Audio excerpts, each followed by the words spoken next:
Kui sul on kodus vana helisüsteem suurte kõlaritega, aga sa ei saa seda kasutada, sest sa ei kasuta enam CD-plaate, kassetti ega kuula raadiot. Sellega, mida ma sulle täna näitan, saad sa oma vanale helisüsteemile uue elu anda, muutes selle palju moodsamaks ja andes sellele just selle ühenduvuse, mida me tänapäeval nii väga tahame.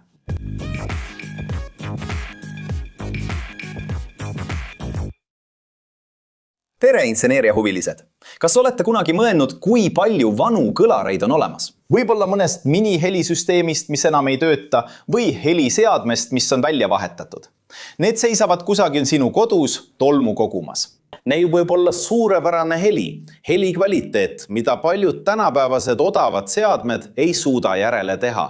Aga need unustatakse, sest neil puudub see ühenduvus, mida me tänapäeval nii kõrgelt hindame. Lõppude lõpuks, kes siis ei tahaks mugavust mängida oma lemmikmuusikat otse telefonist, juhtne vabalt ja ilma keerukusteta. See on paljudes kodudes tavaline, kaasa arvatud minu omas. Tehnoloogia arenguga on viis, kuidas me muusikat kuulame, drastiliselt muutunud. Oleme liikunud CD-delt ja kassetidelt digitaalse voogedastuseni ning Bluetoothi mugavus on muutunud peaaegu standardiks. Aga mida teha nende võimsate kõlaritega, puidust korpustega ja kõrge helikvaliteediga audiokomponentidega, mis lihtsalt ei sobitu enam sellesse uude olukorda?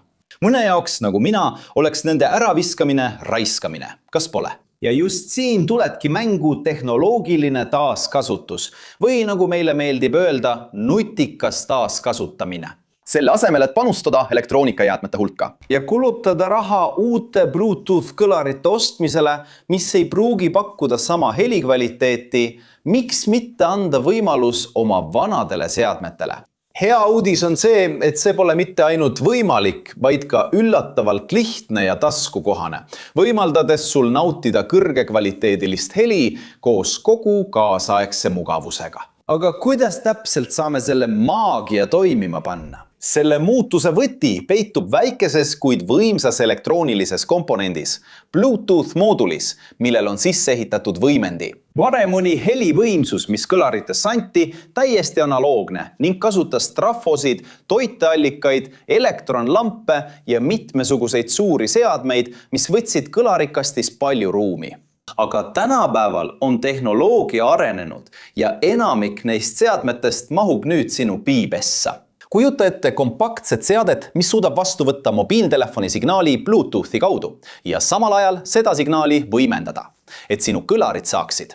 São antigas, possam reproduzi-los com toda sua potência e clareza. Kuidas anda moodsat taju ja uut südant klassikalisele kehale? Turul on mitmeid võimalusi selle ülesande täitmiseks ning üks neist paistab silma oma praktilisuse ja funktsioonide poolest. See siin on Bluetooth 5.0 vastuvõtumoodul koos Sinelinki võimendiga.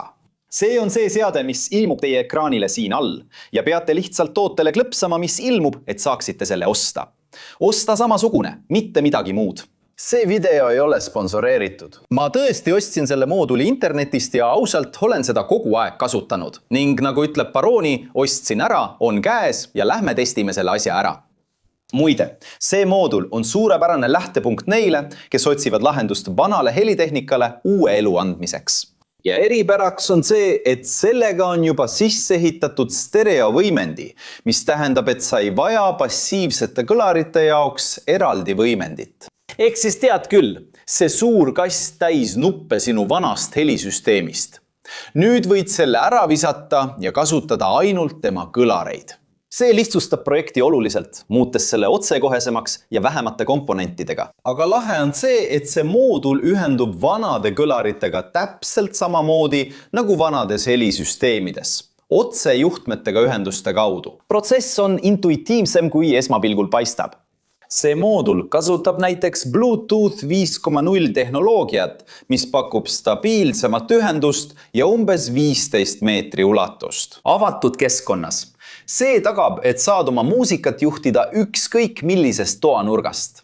Sellel on kahekanalilised stereoväljundid, mis võimaldavad ühendada kuni 2 kõlarit, täpselt nagu vanade helisüsteemidega ühendati. Üks vasaku kanali jaoks ja teine parema kanali jaoks, säilitades kaasahaarava helielamuse. Moodulitoiteks on vaja alalisvoolu toiteallikat, mis annab 8–24 volti. Ja on ülioluline, et pinge ei ületaks 26 volti, sest see võib moodulikiipi kahjustada. Lisaks peab toiteallika vool olema üle 2 ampri, et tagada võimendi korrektne töö ja täielik võimsus. Oluline detail on see, et toiteallika võimsus peab olema suurem kui võimendi väljundvõimsus, et heli kvaliteet ei kannataks. Näiteks, kui kasutad 24 voldist toiteallikat, mis annab 2 amprit, võid moodul anda kuni 50 vatti kanali kohta, 4-ohmilistele valjuhäälditele.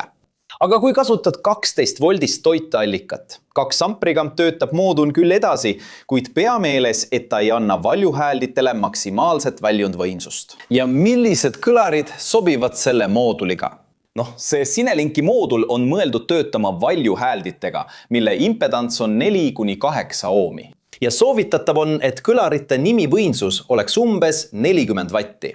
Ülekuumenemise ja võimalike kahjustuste vältimiseks on sellel ka olulised kaitsefunktsioonid, nagu lühisevastane kaitse, isetaastuv ülekuumenemiskaitse ning toiteallika pöördühenduse kaitse, mis pakub täiendavat turvalisust.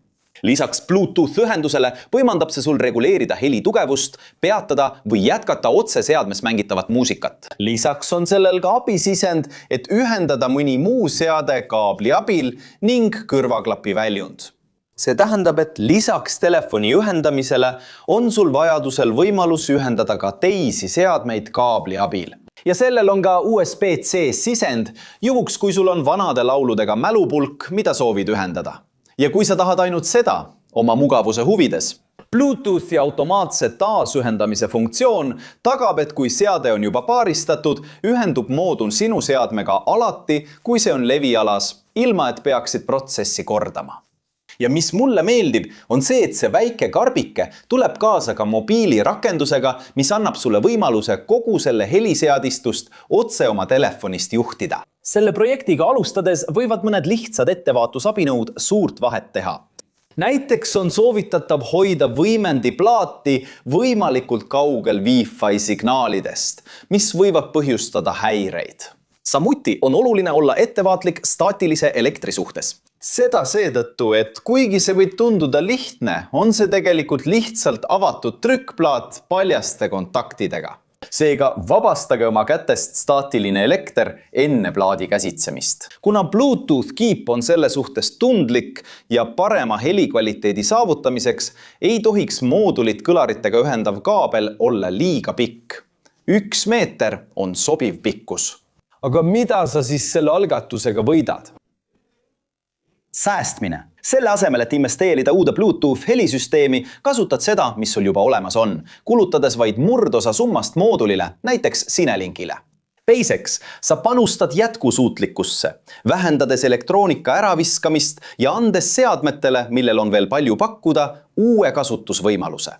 Ja mis kõige tähtsam, sa päästad oma vanade kõlarite helikvaliteedi, muutes need moodsaks ja funktsionaalseks süsteemiks, mis on valmis sinu kodu, sinu lemmikmuusikaga elavdama.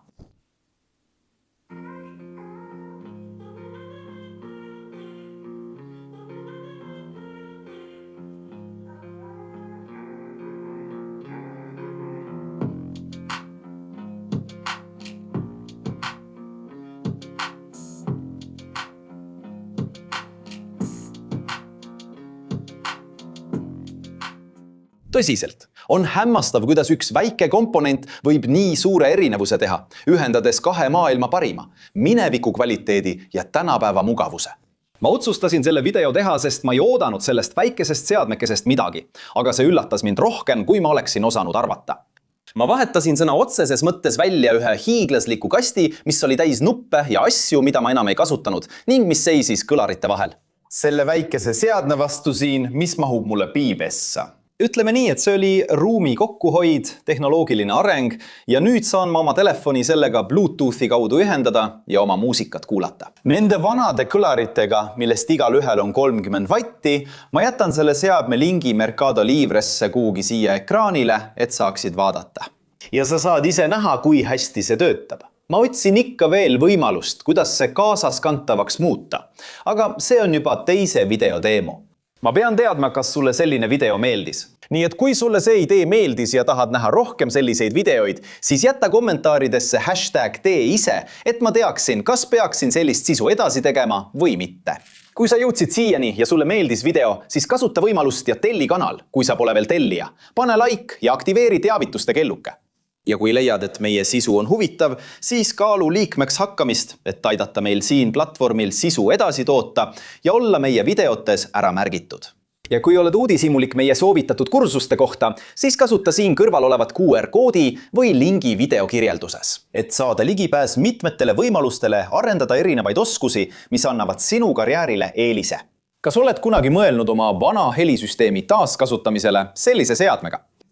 Oled sa üks neist, kes hoiab vana vidinat alles, lootuses seda kunagi uuesti kasutada?